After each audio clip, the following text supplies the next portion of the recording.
দেখো বন্ধুরা, আজকে রাতে বানাবো আলুর পরোটা। তার জন্য আলু সিদ্ধ করে নিয়েছি, আর এদিকে আলুটা এবার জল দিয়ে দিলি, ঠান্ডা জল এবার ছাড়াই নিলি।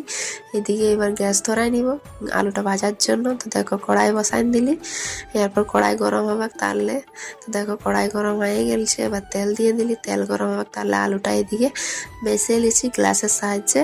তো দেখো তেলটা গরম হয়ে গেছে, এদিকে আদা রসুন লঙ্কা বাইটে রেখেছিলি সেটা দিয়ে দিলি ভাজতে, কারণ ভালো করে ভাজাবে।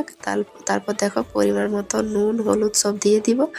তো দেখো নুনটা দিয়ে দিলি পরিমাণ মতো, এরপর হলুদও দিয়ে দিচ্ছি। এরপর ভালো করে নাড়ে চাড়ে মিক্স করে নিয়েছি। এরপর আলুটাকেও দিলি ছাড়ে। তো আলুটাও এবার ভালো করে মিক্স করে নিয়ে ভাজিয়ে নিব। তো দেখো প্রায় আমার ভাজা হয়ে গেছে, এরপরে নামাই নিব কড়াই থেকে। তো নামানোর আগে দিয়ে দিলি ধনে পাতা। তো দেখো একটা থালের মধ্যে এরপর রেখে দিয়েছি আলুটা, কেন কি জলদি ঠান্ডা হবে। ঠান্ডা হতে গেলে ভালো হয় রুটিটা। তো দেখো এরপর গুলিটা ভালো করে একটু বেলে নিয়েছি আর আলুটা দিয়ে দিয়েছি। তারপরে একটা হাতে মুড়ছি, একটা হাতে ক্যামেরা আছে তার জন্য।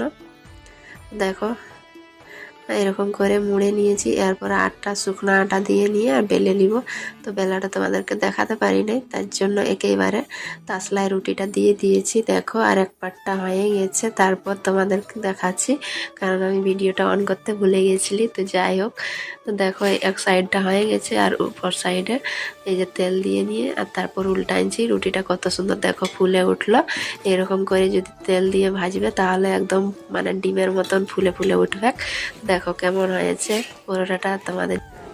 তো আমি বেশি বানাই নাই, একটাই দেখালাম তোমাদেরকে, কারণ প্রত্যেকটা দেখাতে পারবো না, অনেকটা টাইম লেগে যায়, সেই জন্য একটাই তোমাদের ট্রাই করলি। আর আমার পরোটাগুলো কেমন হয়েছে, তো ভালো লাগলে অবশ্যই লাইক দিয়ে চ্যানেলটা সাবস্ক্রাইব করে পাশে থাকবেন। তো পরের ভিডিওতে দেখা হচ্ছে। তো টাটা বাই।